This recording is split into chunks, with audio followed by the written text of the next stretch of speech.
for this desk tour, I'm going to go through some of my tools and gadgets that help me stay organized, as well as a few things that inspire me, like the iced coffee to the right showing up on the screen right now.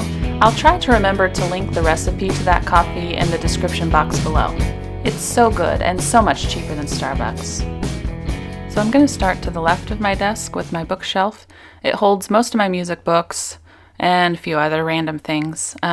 This shelf in particular I enjoy because it holds all of my most reached for songbooks, and then of course my Beethoven bust, which I love, and my But First Coffee picture frame, because, you know, coffee, and then my quote block that my aunt gave me, which says, "Teachers change the world one child at a time," which I truly believe.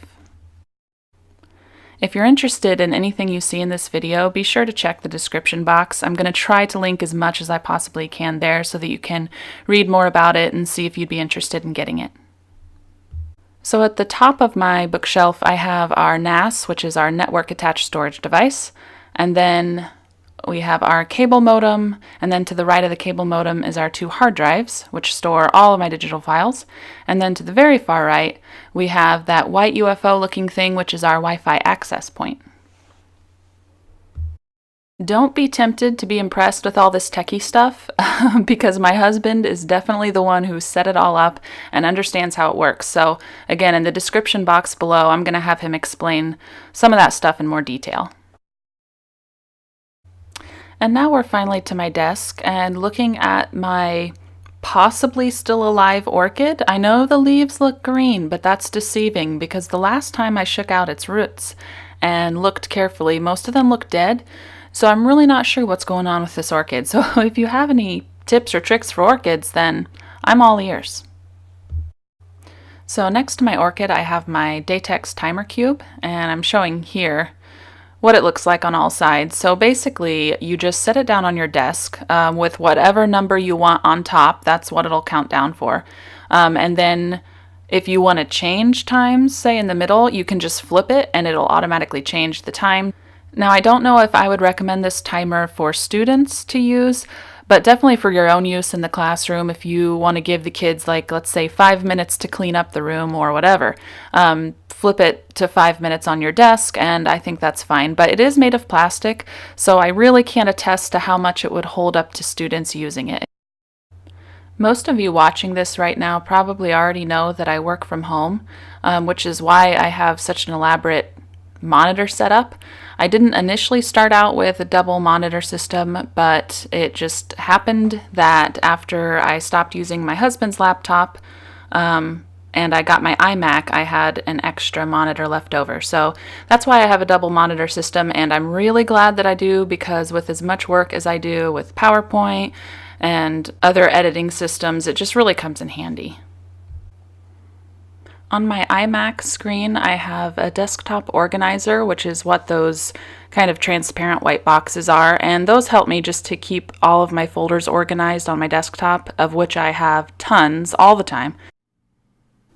If you'd like to try out a desktop organizer, I have one in my store for free, and then I also sent out one in my last blog newsletter, so you can open that if you haven't already.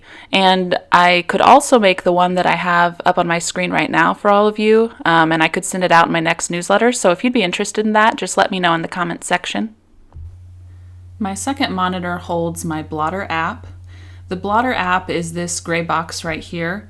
It's stationary, so it doesn't go anywhere. It's always up there and slightly transparent.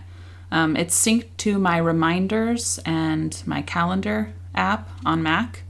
And basically the way it works is, for example, let's say I have a to-do list on my reminders, which I've set mine up so that each weekday is color-coded.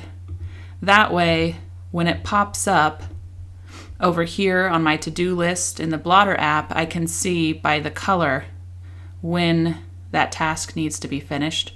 So let's go to Monday, for example.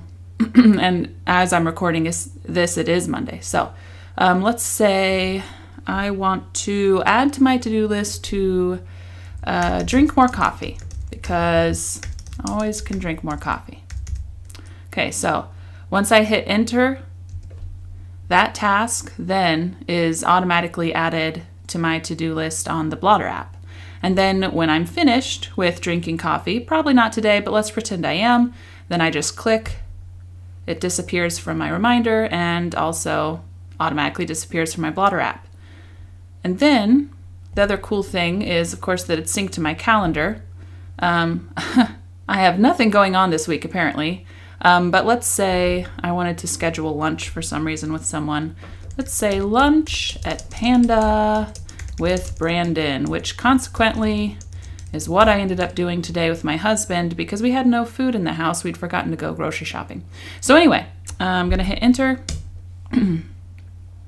And then there it is. It pops right up. So you might be wondering at this point why I choose to use the Blotter app, because it does seem a bit repetitive.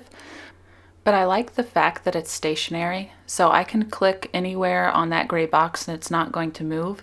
And the reason that's important to me is because I have so many windows open at the same time. I really don't want to have to mess around with moving my calendar window over so that I can get to something else. Also, I switched over to digital planning completely this year. I had been doing paper planners, especially while I was teaching, but being at home, for some reason, I just like having a desk that's clear of almost everything. Despite the fact that I do most of my planning digitally, I still have to keep around a notepad and a pen to keep track of a few things. So I use this grippy grass to do that, and also to display my phone. That way it's not sitting on my desk getting scratched up and moved around. The most recent addition to my desktop is this Blue Yeti microphone with a pop filter. I bought this primarily to use in my blog posts to record songs.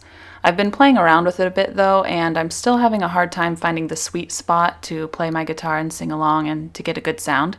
But I think I'll find a good balance after a little bit more practice, and so far I really like the sound quality.